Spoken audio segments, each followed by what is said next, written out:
as people get ready to ring in the new year, pubs across the country, they're gearing up for one of their busiest nights of the year. But the celebrations come with a warning this year as venues face an extra £32,000 in business rates over the next 3 years, raising fears of closures. Well, one man who knows the pub industry better than anybody else is a favourite of the channel. I'm now delighted to be joined on New Year's Eve by the CEO of Wetherspoons, Sir Tim Martin. Sir Tim, thank you so much for taking time to speak to us on New Year's Eve, the busiest night of your year. Tell us about how tough 2025 has been. The news came out today, Sir Tim, one pub every single day closed this year. Well, I think it's been going on for years and actually decades, because for historic reasons, pubs have been regarded as the only source of beer and other alcoholic drinks. But for many years, people have been able to buy them at supermarkets. So the story of the last 25 years is that pubs have lost 50% of their beer volume to supermarkets.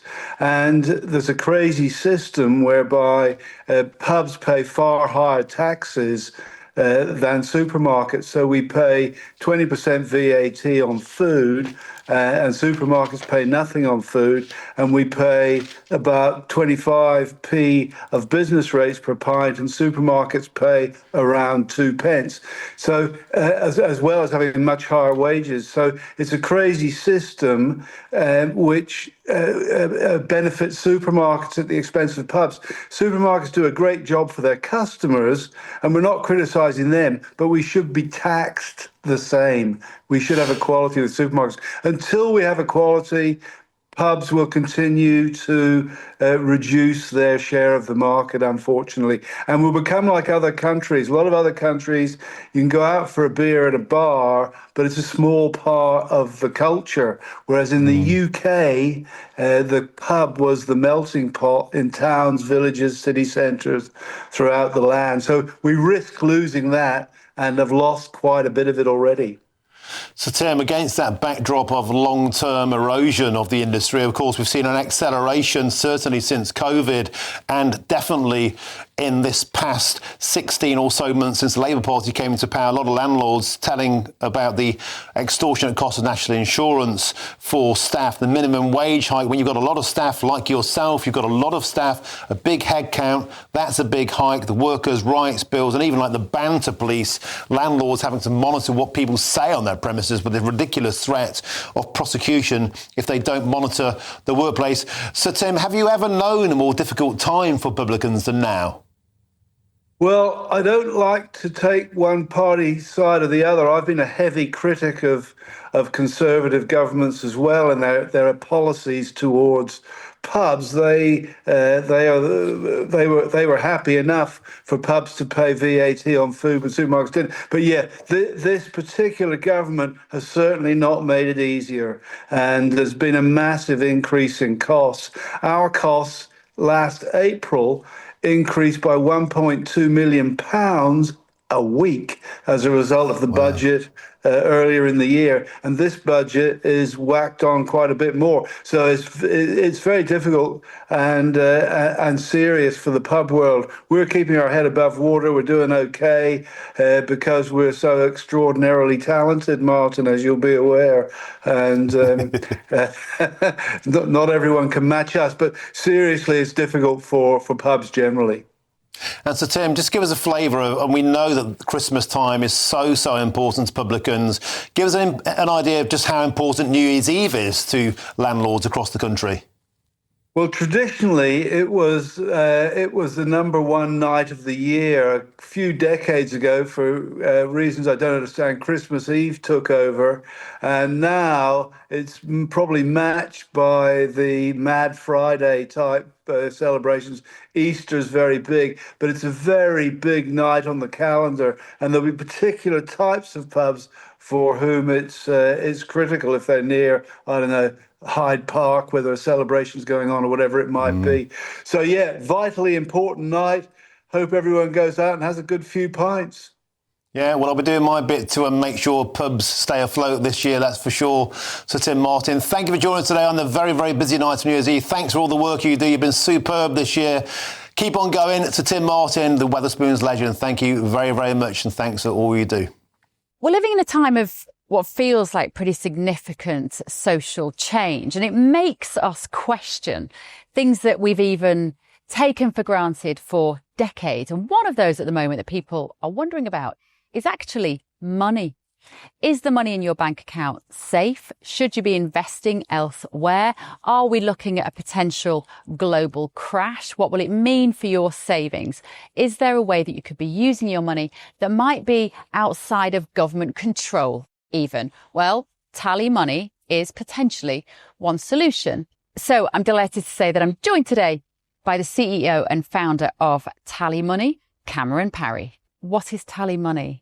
Well, at TallyMoney, you basically get gold you can spend. So we give people an individual account in their name, everyday account. They get a sort code, an account number. They use that account just like they would pounds from their bank, but it's milligrams of gold that we brand as Tally. Okay. Why would you do that, though? What is the benefit to the customer instead of just having a normal pound sterling account? Gold's performance against the pound is above 11% per annum over the last 25 years on average. But we still need money in our daily lives, and we have savings. We know that it's good common sense and prudent to save up for things, not just live in credit. You know, whether it's a holiday or a rainy day, your retirement planning, you need to have money in your life, basically, that you can rely on, that's dependable, that nobody meddles with, that nobody can weaponize against you, which is another element of government control when it's the government currency, which we could talk about another time. And it should be pretty simple and straightforward, and that's what we deliver at Tally. And really, we just want people to feel safe and happy with their money. There was a time when the bigger your bank balance, the more confident you felt. Now it's like, I need to do something with it. I can't leave it there. In Tally, you can. Okay, brilliant. Cameron Parry from TallyMoney, thank you so much. Thank you, Bev.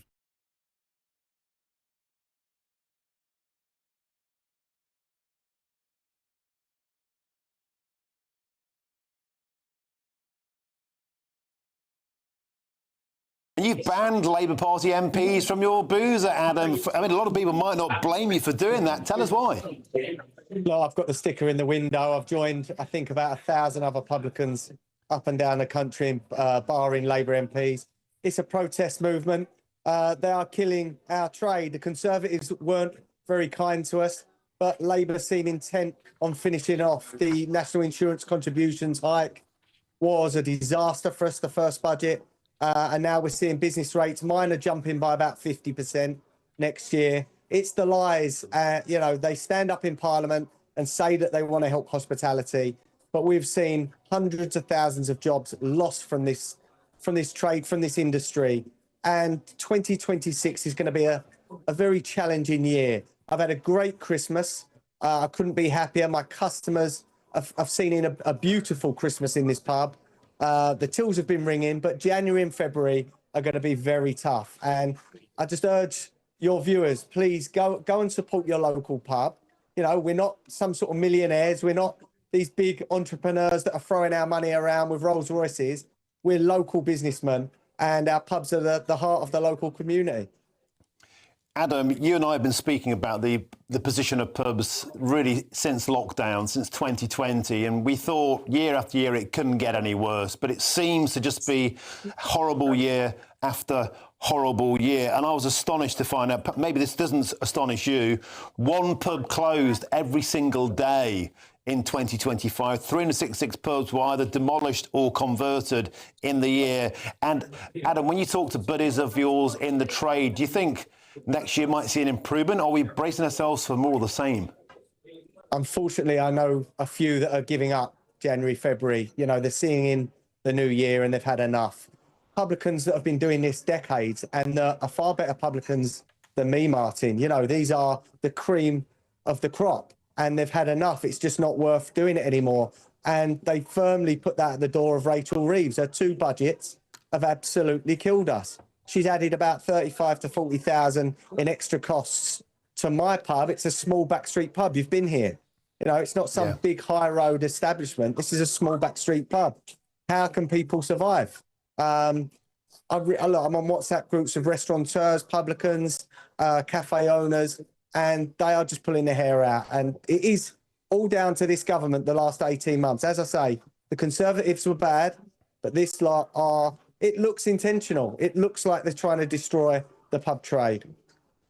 Adam, I've been to Three Colts a couple of times, as you know, and your mum pours an absolutely cracking pint. I'm almost licking my lips now. I wish I was there. But on a serious point, what would you like to see done? I mean, national insurance hikes, the minimum wage hikes, the workers' rights bill, the fact you're expected to police banter at the bar. Why can't politicians just get out of businesses when they clearly don't need to? They clearly don't understand how to run one. Look, this Labour government have shown their authoritarian colours. They want to control every aspect of our lives. And as I say, the Conservatives weren't much better. But these are making the Tories look like saints at the moment, Martin. What I would like to see, and what many people in hospitality are just asking for, a simple VAT cut, like what we see across Europe. Their VAT rate is like 10 or 12%. We're expected to collect 20% for HMRC and the Treasury. Now, that keeps prices high. That means our cash flow is affected. I mean, the bills that we have for VAT every quarter are tens of thousands of pounds. We are basically a tax collecting service for HMRC. How can we get on with our business if the majority of our pint is through tax? As I say, I earn about 15p for every pint that people buy in this pub. 15p profit.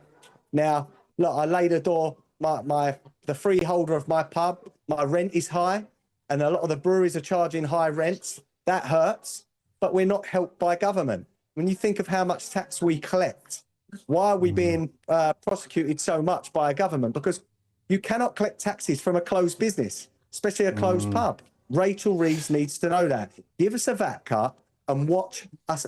We led the economy out of the doldrums from COVID, and we can do it again. Just let us do it. Let us trade.